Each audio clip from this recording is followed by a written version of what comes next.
Chevella MP అభ్యర్థి BRS party MP అభ్యర్థి Kasani Gnaneshwar nomination సందర్భంగా మాజీ ఎమ్మెల్సీ వాణి దేవి మేడంతో ఉన్నాము ప్రస్తుతం.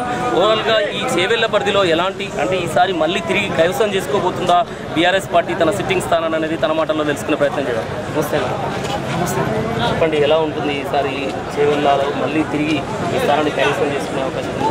తప్పకుండా, ఎందుకంటే 2 సార్లు కూడా కేసీఆర్ గారు ఏ అభ్యర్థిని అయితే పంపించడం జరిగిందో వాళ్ళెవ్వరికి కూడా తెలియనటువంటి వ్యక్తులు 2 సార్లు కూడా కేసీఆర్ గారు పంపించినటువంటి వ్యక్తులను గెలిపించారు.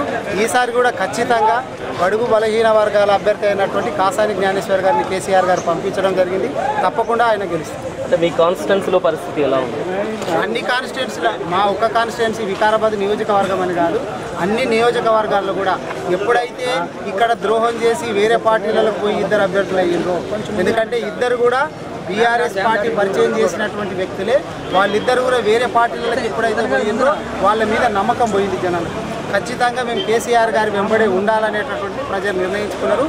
కాసాని జ్ఞానేశ్వర్ ముదిరాజు గారు తప్పకుండా గెలవాలి. నిన్న రంజిత్ రెడ్డి మాట్లాడుతూ బీఆర్ఎస్ బీజేపీ ఒకటి గంటే నేను పార్టీ మారాల్సిన పరిస్థితి వచ్చిందని వాక్యం ఎలా?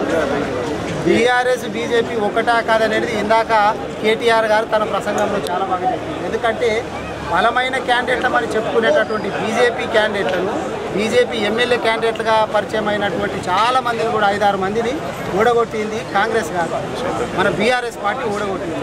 వాళ్ళకు తెలుసు ఇప్పుడు కేసీఆర్ గారికి ఏం చేస్తున్నారు, బీజేపీ మీద పోరాడుతున్నారా వీళ్ళు పోరాడుతున్నారా అందరికీ తెలుసు. కాబట్టి ఎవరు చెప్తే కూడా ప్రజలు నమ్మేటటువంటి పరిస్థితి. ఫైనల్గా మాత్రం కాసాని జ్ఞానేశ్వర్ గెలుపుపై ధీమాతో ఉన్నారా?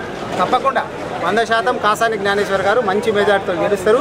ఏమన్నా ఫైట్ గిట్ ఉంటే మాకు బీజేపీకే ఉంటుంది తప్ప 3వ స్థానం లోపల మంచిగా కాంగ్రెస్ ఉండబోతున్నది అనేటటువంటి విషయం తెలియదు. రైట్, మరొక నేత ఎమ్మెల్సీ వాణిదేవి గారు ఉన్నారు, తన మాటల్లో తెలుసుకునే ప్రయత్నం చేద్దాము.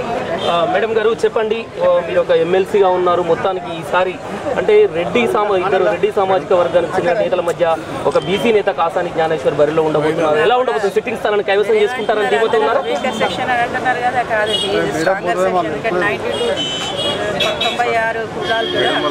కులాలతోనే మరి అందరూ ఏకైకంగా ఒక తాటి మీద నిలిపిన కాసాని జ్ఞానేశ్వర్ తప్పకుండా గెలుస్తారు. వందే అసలు వాళ్ళనే జనమే ఆయన.